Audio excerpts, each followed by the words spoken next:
well known for its diversity. Diversity in its scenery, recreation, art, and cuisine.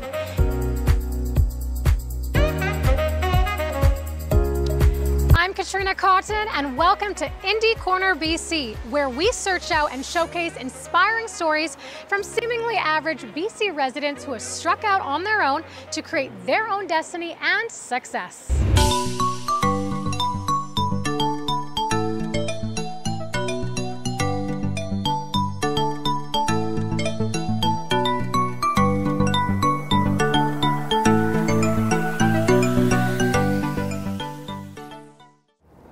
Join us as we take you on a scenic and cultural tour of Vancouver and introduce you to local and aspiring entrepreneurs with today's emphasis, the Vancouver fashion industry.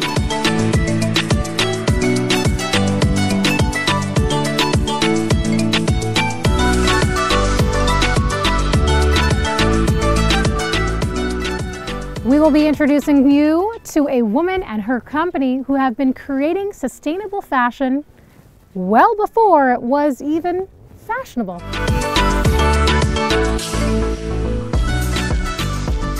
I am standing in front of the Fashion Exchange in an industrial area of Vancouver near the corner of Terminal and Glen. Just down the street is Lave & Cush, where the founder Angela Saxena and her team create and design timeless fashions that are incredibly comfortable and oh so versatile loungewear.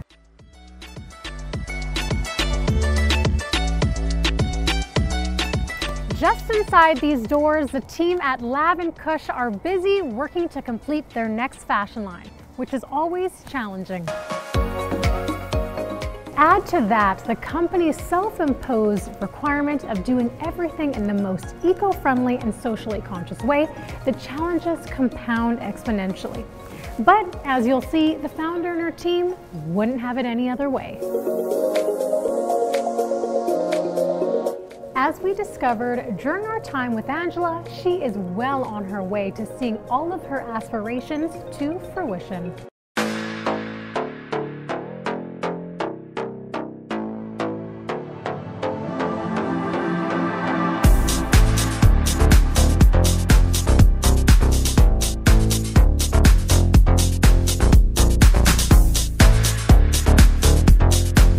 Meet Angela Saxena. Angela always had a strong feeling as to what she wanted to do with her life, which was to start her own line of fashion while making the world a better place through environmentalism and socially responsible business practices. Hi! How are you? Nice to meet you, Katriina. Nice to meet you. I loved you on episode 1 wearing one of our rompers. Oh, yes, and the romper was so comfortable. I'm here for my sizing to try on more clothes, and I'm so excited to feature Lave & Cush on this episode. Oh, it's awesome to have you here. Yes. Let's go.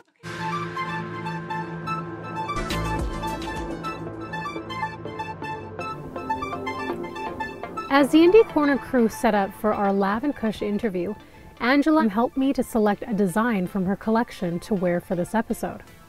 As I tried outfits on, it turned into a mini fashion show, which was a lot of fun. Here I'm trying on this one-piece tencel knit romper with matching belt. The fabric was incredibly comfortable and so warm, especially with the addition of this plaid cardi coat.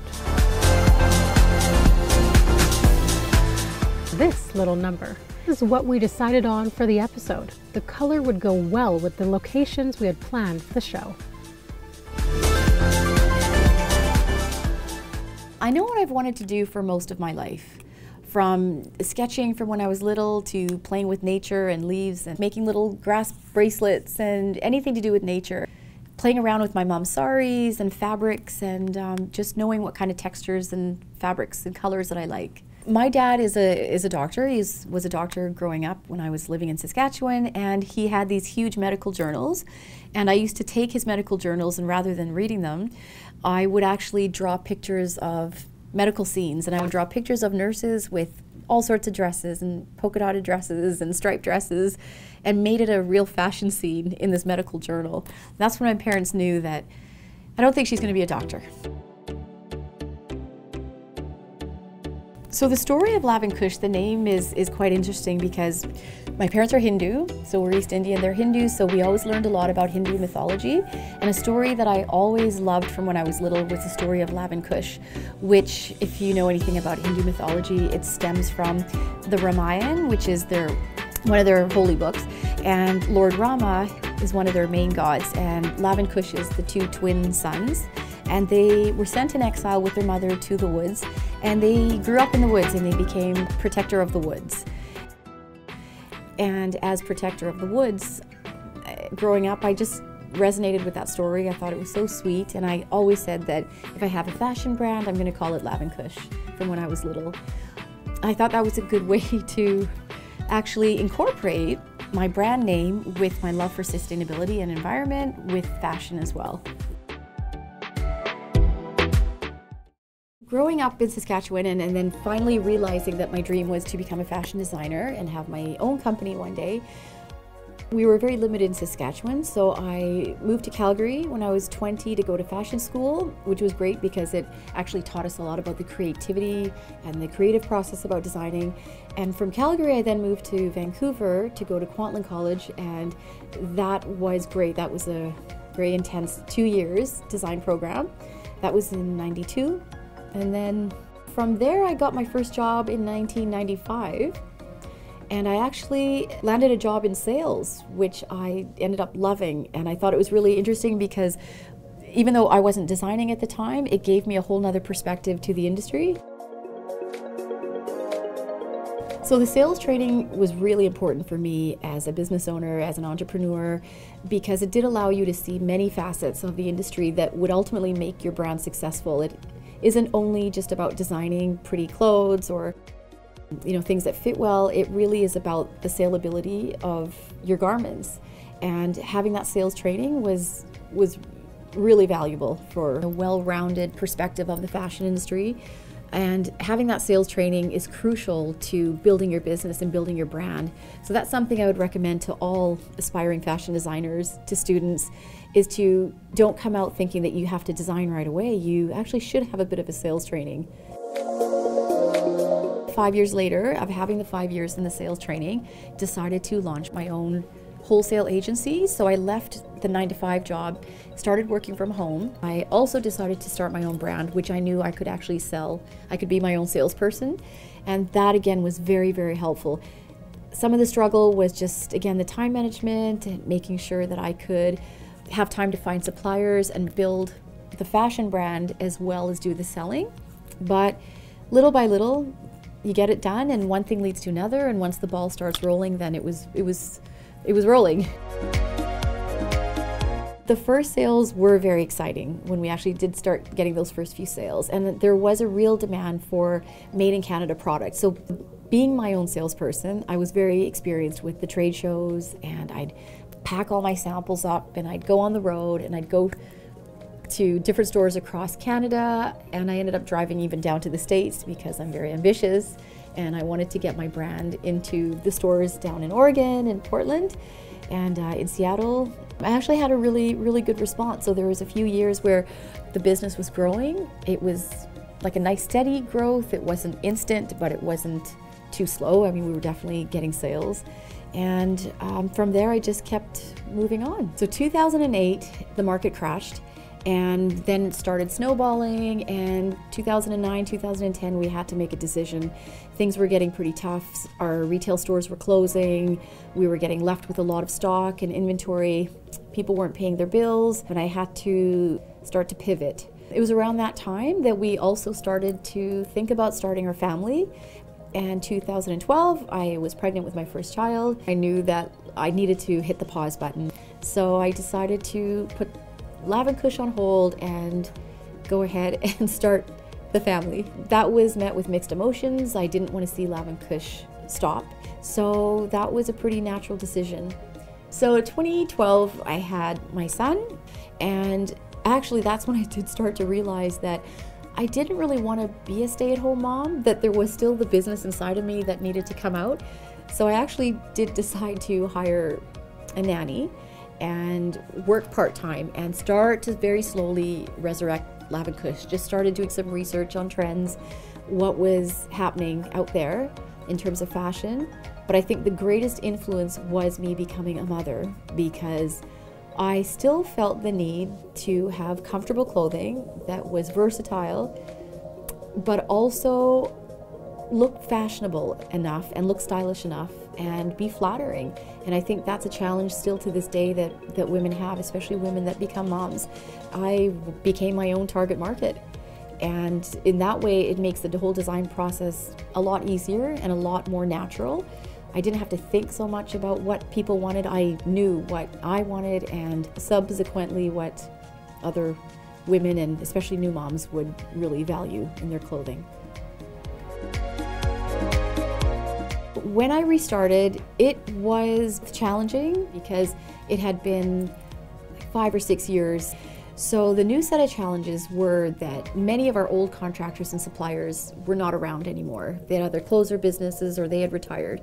So I had to find a whole new set of suppliers and contractors to work with again. Also, I was a new mom, so I had time challenges, and that was a huge thing. I had a lot of time constraints, but I still had this passion as a designer ingrained in my soul to create and to not let that die completely.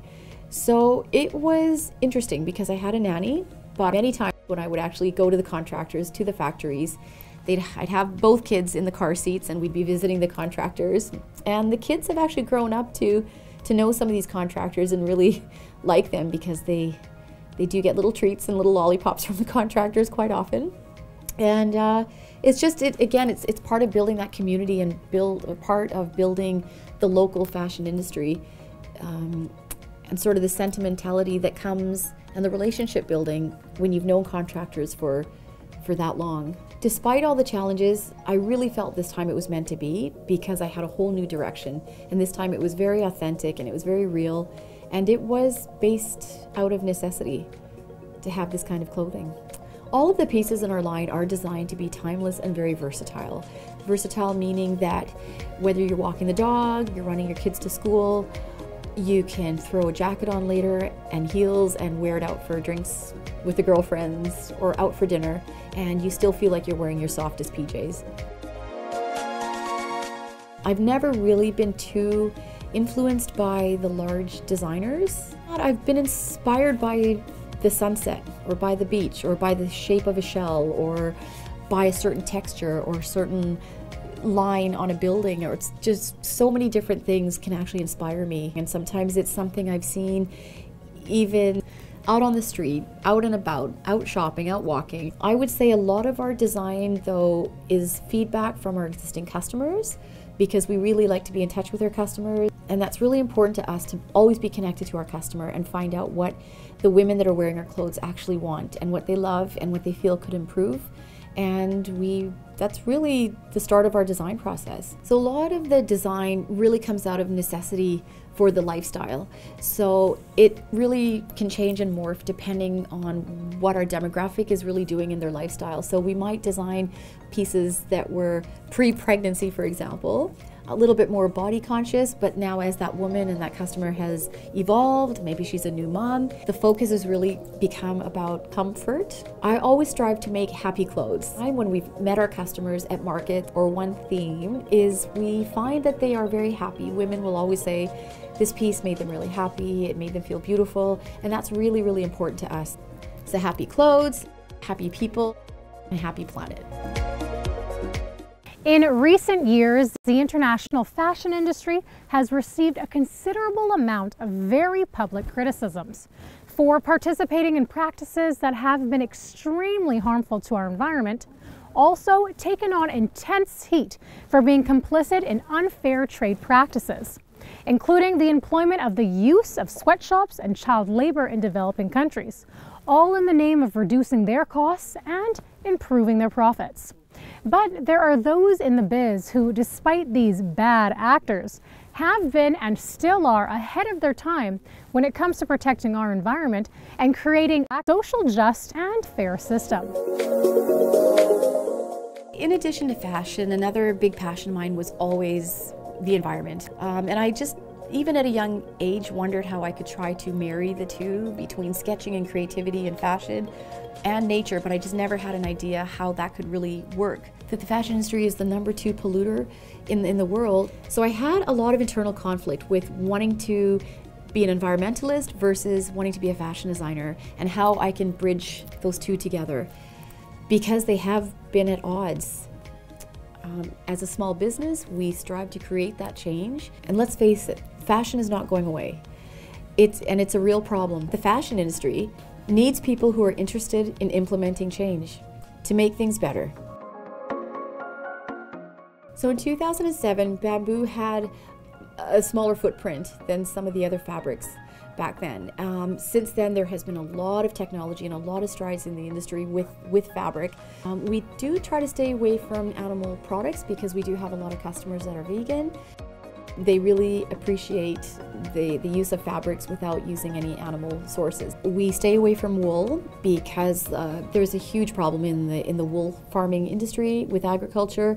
A lot of people are not even aware that there is a lot of cruelty involved with wool production, and unless you can really trace where your wool fibers come from, which most of us cannot, we just don't trust using wool. So we choose to really stay vegan with our fabrics. So we stick with the tencels, which, if anyone knows about tencel, it's soft. It is a very renewable source. It's a beautiful fabric. It has very soft properties to it. It's very soft to the hand. And it's made in a closed loop process, which is the best thing about tencel, which makes it very sustainable. It's processed in a way where the water is recycled and filtered before it's released into the water stream. And it's a beautiful, breathable fabric. So we do tend to use bamboo, we use tencel, we use organic cotton, and a few other blends to make our garments really soft, but also less taxing on the earth. The larger companies are starting to lose their market share as we find consumers are becoming more conscious and more aware of their purchases. They are seeking out the smaller made local companies to purchase from and to support, and we find that really reassuring. More so than ever, we do find that that's a really important aspect that affects the consumer's buying decisions. There is a lot of damage from the big business in the fashion industry, which is, again, fast fashion. What that means is these large companies, these large businesses are overproducing, they're mass producing, and there's a lot of wastage in the clothing, which then ends up in landfills. And it doesn't have to be that way. We do believe in working in small batches with small contractors, ethically produced in Vancouver, where we can actually drive 10, 15, 20 minutes to go visit the contractors ourselves and see how they're doing, making sure that everyone is fairly paid, and that in turn will also help our environmental sustainability mission. In addition to the environmental aspect of the big companies out there producing fast fashion, there's also the social injustice and social responsibility aspect of the whole fashion industry. Not that I don't have ambitions of becoming a larger company. One of my childhood dreams also was to produce factories and to have factories in developing countries and support an ethical wage for our workers, ultimately provide profit sharing. So ultimately our goal is to enrich the lives of others that are working for and with us, to create community impact, to do good for the planet and for the people. That's our triple bottom line. And that actually goes back to the story of Lav and Kush, who were the protectors of the woods. So it kind of becomes full circle back to the childhood dream and the mission. Around the time I started Lav and Kush, which was 2006, 2007, is when there really was this draw towards environmental sustainability and fashion. So people liked the whole story. I think they really liked that there was this woman that started this brand with the mission of being sustainable and ethically responsible in the manufacturing and made in Canada. So that definitely helped to open up a lot of the doors for the stores to come on board. One of our brand pillars is that we do use conscious design. And what we mean by conscious design is we are actively thinking about our whole process and the design when we're sketching things down. Our mission has always been to create fashion, but at a smaller footprint on the earth. but also in the way we design, again, coming back to the conscious design, and try to create pieces that are timeless and classic in nature so that they aren't going to be thrown out after a month because they don't fit the latest trend or the fad anymore. So we want pieces to last in a woman's closet for years to come, and that again all contributes to the slow fashion. It's not only about the sustainable fibers, but it's also about a piece of clothing that can stand 5 years, 10 years, 15, and you can wear it on numerous occasions. We have a blog on our website, and our blog serves a few different purposes. It's informative for our customers and for the readers and for the visitors of our website. We do try to put a lot of interesting and fun information on there, as well as a lot of transparency, which is another aspect of our company we're striving to create, is increased transparency. What that means is we want to show people the whole journey, the whole cycle of their clothing, from our factories to the shipping and the packing of their orders, so they can actually see what our company does and they can actually learn how their clothes are made. Another good thing on our blog is we offer educational components to the blog where we can talk about sustainability, we can talk about our fabrics like Tencel, how it's produced. Customers can really become educated about the clothing that they're wearing and what we are producing and why. I want Lav & Kush to be an instrument of change. Wow, what an incredible experience. I am so glad I was able to connect with Angela and the team.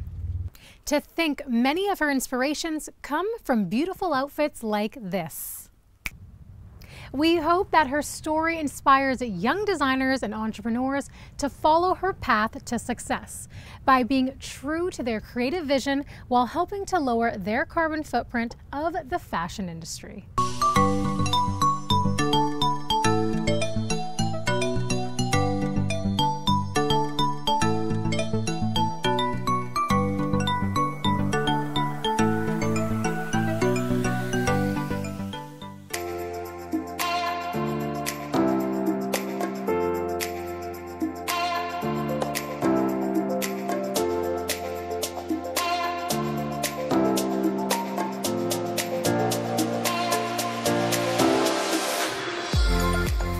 Maybe we can all spread the attitude of our protectors of the woods, Lav and Kush. We hope you enjoyed another edition of Indie Corner BC and a peek into the local fashion industry, along with our efforts to encourage our viewers to make sustainable choices when looking to add to their wardrobe. Join us again for more scenic views of Vancouver and inspiring stories from local independent business owners who are making a difference as they realize their hopes and dreams. Until then, enjoy Vancouver and everything it has to offer.